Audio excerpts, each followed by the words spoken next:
One night, I was the designated driver for my friends, Michael, Eddie, and Daniela, after a party. Living in the countryside, we often traveled long distances to reach bars or gatherings, so it was crucial for someone to stay sober enough to drive.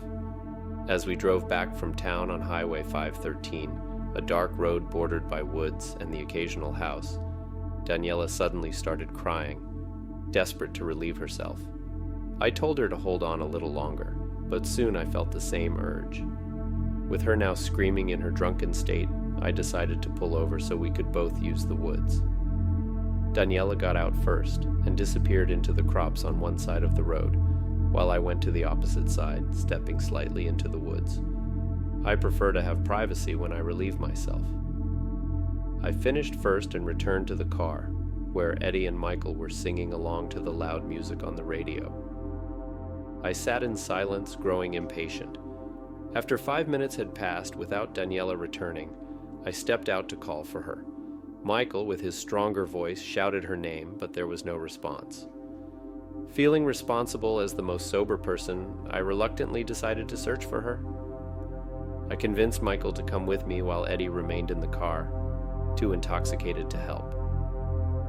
Armed with a flashlight from my glove box, Michael and I pushed through the thick crops, moving away from the car. Michael continued to call Daniela's name, laughing as he did.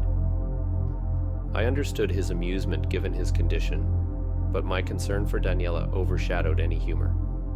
Suddenly, I heard something moving nearby and instinctively put my arm against Michael's chest to stop him. In the ensuing silence, I whispered, "Shh." When Michael called for Daniela again, the footsteps stopped. We ventured deeper into the crops and eventually reached a narrow clearing that seemed to serve as a path. I scanned both sides, and then I heard 3 footsteps followed by the rustling of crops as someone stepped into view. At first, I could only see the person's legs. I assumed it was Michael, but as the light moved up, I realized it was a stranger, someone I had never seen before. His features were unclear, but he didn't look friendly. Panic surged through me, and I bolted back toward the car, reaching it in about 10 seconds. Eddie was passed out in the car, so I didn't bother seeking help from him. I began honking the horn desperately to attract Michael's and Daniela's attention. The sight of that man disturbed me. I had no idea if he owned the land or what his intentions were. I honked until Michael finally emerged from the crops, dragging an unconscious Daniela. I rushed out to help Michael lift her into the car. He pointed out a gash on her forehead, as if she had been struck by a sharp object. The gravity of the situation quickly sobered Michael up. He insisted we drive to the nearest hospital, which was 10 minutes away. The drive was frantic and filled with panic. We rushed Daniela into the hospital for treatment. Once there, Michael explained to the nurses, without involving me, that he had seen a man dragging her unconscious body before fleeing deeper into the crops after noticing him. He hadn't mentioned this in the car, but it suddenly made sense. That man had attacked her. After receiving stitches, Daniela woke up with no memory of the night, from the moment we entered the party to when she was struck.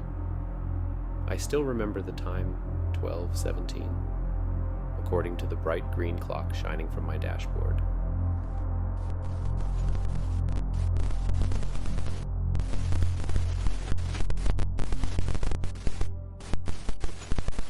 I was driving home from my night shift at the pharmacy when I glanced at the clock.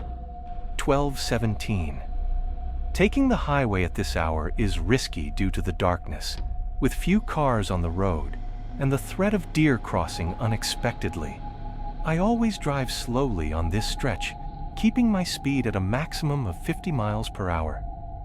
As I rounded a curve, I spotted reflective lights in the distance and quickly realized they were traffic cones and a flashing blue light. A figure in a reflective vest stood nearby, and I felt confused about the situation. It didn't register that I should hit the brakes until it was almost too late. My tires screeched to a halt as the man approached my car, arms raised, signaling me to stay put. As he got closer, I could see he was wearing a police uniform beneath the vest. He knocked on my window and asked for my license and registration. I hesitated, asking if I had done something wrong since I knew I wasn't speeding. He responded, "Sir, this is a sobriety checkpoint," in a surprisingly non-commanding tone. I questioned why he needed my ID if I hadn't been suspected of anything. He then asked me to step out of the vehicle for the test. I complied, noticing he towered over me.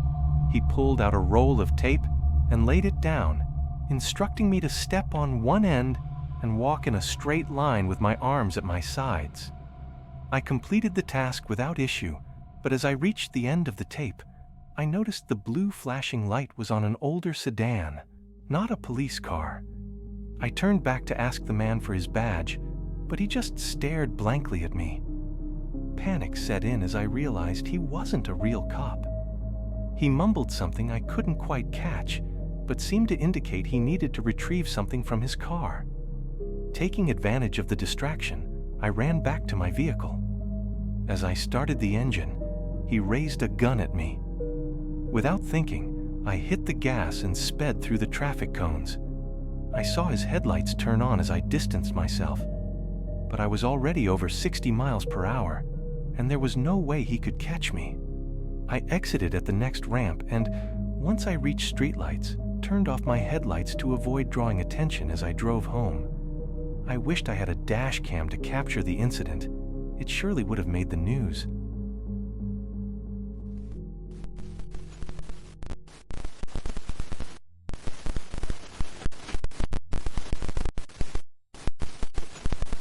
I was driving from Maine to Upper New York to visit family, leaving work around 5:30 p.m.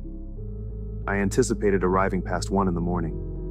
With the top of my Jeep Wrangler down, I enjoyed the warm weather. Somewhere in Vermont, well past midnight, the gas light flickered on, and the car began beeping.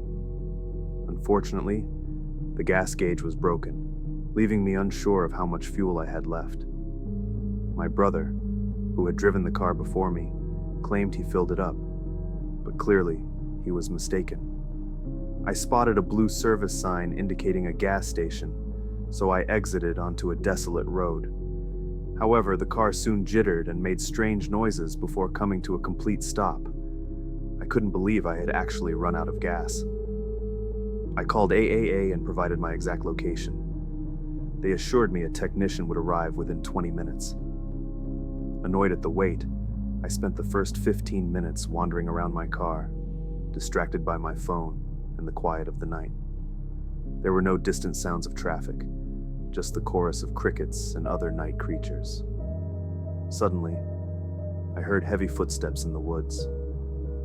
My instinct told me it might be a deer, but the thought of a bear crossed my mind, given the area. I moved closer to the passenger side of the car, hoping to catch a glimpse of the animal. Instead, I heard two distinct claps, like someone clapping their hands. Curious, I moved closer to listen again, and this time there were 3 claps. I called out into the woods, hoping for a response, but the clapping stopped. I stood in silence for a moment before returning to the car. Footsteps resumed, approaching from the woods, and then they halted. I looked outside and saw a head peeking from behind a tree. It looked lifeless, its eyes so dull I couldn't tell if it was watching me. I was so fixated on the details that I didn't even think to scream. I rolled up the windows and turned off the headlights, but with the top down, I still felt exposed. I ducked below the dashboard, locked the doors, and held my breath, praying not to hear any sudden noises. My heart sank when I felt a hand grab my back. I screamed at the top of my lungs. Just then, headlights flooded the area as a truck pulled up the road. I sat up to see the AAA truck, but whoever had grabbed me was already gone.